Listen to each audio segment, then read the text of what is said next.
G'day everybody, what's cracking? Ralph here, great to be with you today. If you'd like to subscribe and become part of our creative crew, I would be stoked with that. You just do that down below, as well as give us the thumbs up, and you can track along with the videos that come out on Tuesday and Saturday. But today, we're talking about these things. LENSBALL.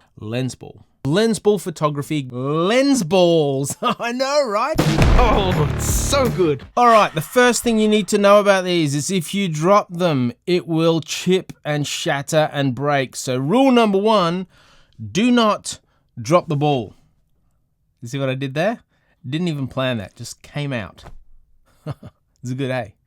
All right, so don't drop it. It comes in this, usually in a nice little cloth pouch, which even cleans your ball for you. So you need to make sure the ball is clean and polished. You can use a lens cloth, you can use this nice little felt bag, or you can use a t-shirt or whatever else. Use a friend's t-shirt, it's less messy for you that way. And the idea is that you shoot through the ball and there's a landscape behind, and the idea is that you focus in on here, makes the landscape bokeh except for what you focus on in the landscape through the ball. Yeah? Get what I mean? So there's a few things you need to know as we delve into this. The first thing is that it inverts your image. So whatever you take a photo of, look, my face, I'm upside down, right? So it turns everything upside down. That gives you a few composition options. You can have your photo the normal way with the lens ball upside down. You can flip it around so that the lens ball's the right way up and everything else is upside down, or you can go sideways with particular options. So that gives you 3 compositional options to explore. That's pretty cool, right? I usually keep these in my camera bag and pull it out when we're good to go. Now, if you get one of these, you realize quite quickly there's some challenges with it. The first challenge is how far away from your camera should you hold it. Now, every camera has a minimum focusing distance. That means that there's a minimum distance between the face of the lens and the object that you're focusing to keep it in focus. Now, usually it's around 30 centimeters. You just Google your camera and their minimum focusing distance on the internet, and it will tell you exactly what that number is. Thankfully, it's about arm's length. So the idea is that you can take your camera and you can shoot at arm's length, and the ball can be in focus, and we'll talk about that in just a minute, and you can still hold your camera. Because there's a few ways that you can actually position this. You can hold it with your hands. You can place it on the ground and shoot along. You can put it on a pole, or sometimes you can even get stands that attach to a tripod or whatever. You can position it like this. If you're feeling really extravagant and it like risky, throw it up in the air and boom, fire one off. I've not tried that yet because I don't want to drop my ball. So there's a few options for you there, but let's get to the technical side of things. And to do that, I need to explain something. This is not a flat plane, this thing that we're focusing on. And when you shoot lens ball, you focus on the lens ball. It's not a flat plane, it's actually a curved plane. And what that means is, well, look at this. So we have it bent like that.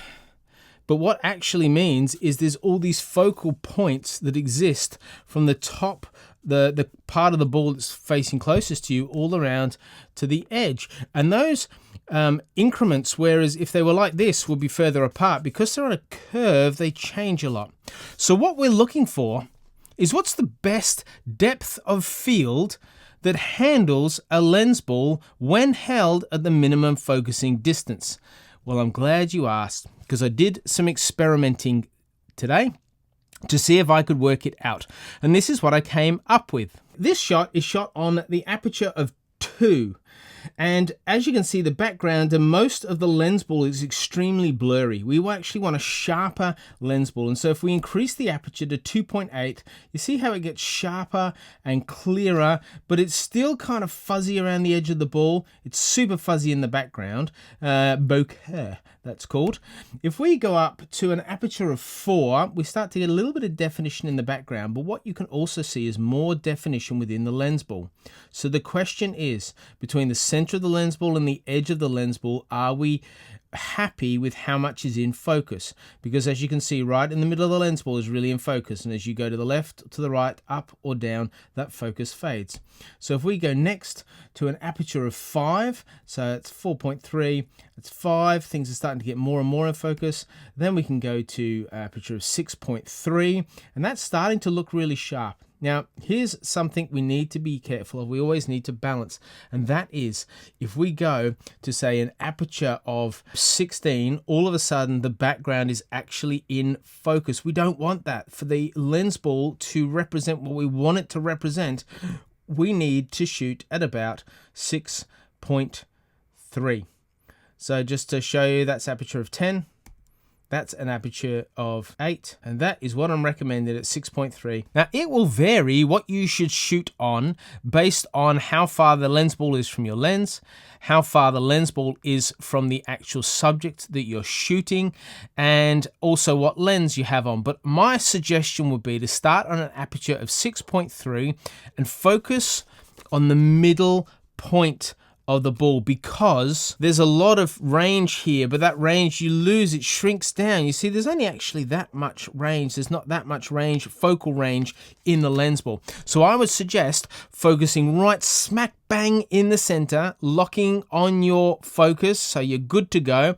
Then you put your aperture to 6.3 and your ISO as low as you can with your shutter speed appropriate to what you want to capture in the background. So if you're taking a photo of surf bubbling in and you want it nice and crispy and sharp, you have a high shutter speed. If you want it more blurred to capture some of the action and the drama, you lower your shutter speed, but you keep your aperture on about 6.3. You could perhaps go up. I don't think I'd go down from 6.3, but I go up to 8 or 10, so on and so forth. But monitor the fact that as you do, the background gets more and more sharp.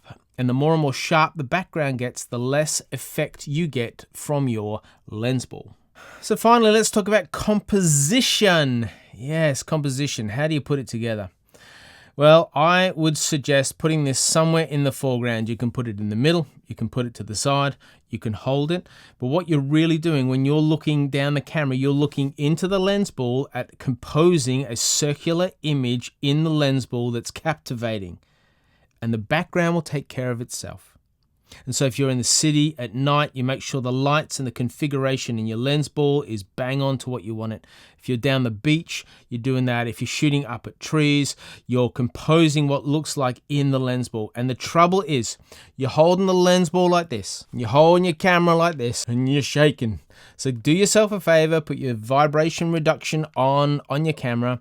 It helps if you increase your shutter speed. It takes out some of the shake so you don't see the effects of that. And you'll need a couple of goes. So I usually like click it down and as opposed to like click, have a look, click, have a look. So you can actually then click and you can move the ball around to different points, and that gives you a few varieties to look at afterwards. I have found that this particular art of lens ball photography is something you get better at over time. So you can chuck this in your bag, have it stashed there, and the right moment appears and you're like, oh, I could take something that maybe if I just shot it straight on wouldn't look real great.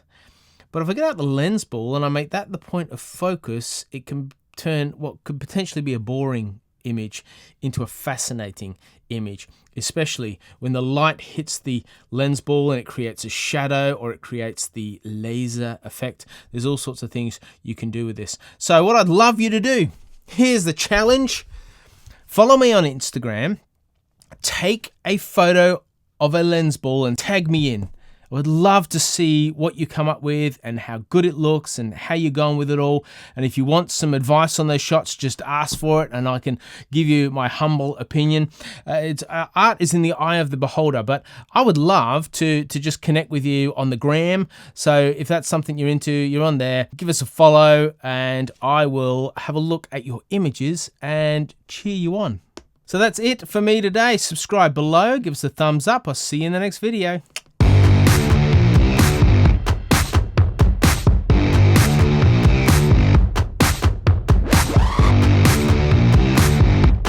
Ball photography. I have found that photography is, what the heck is that?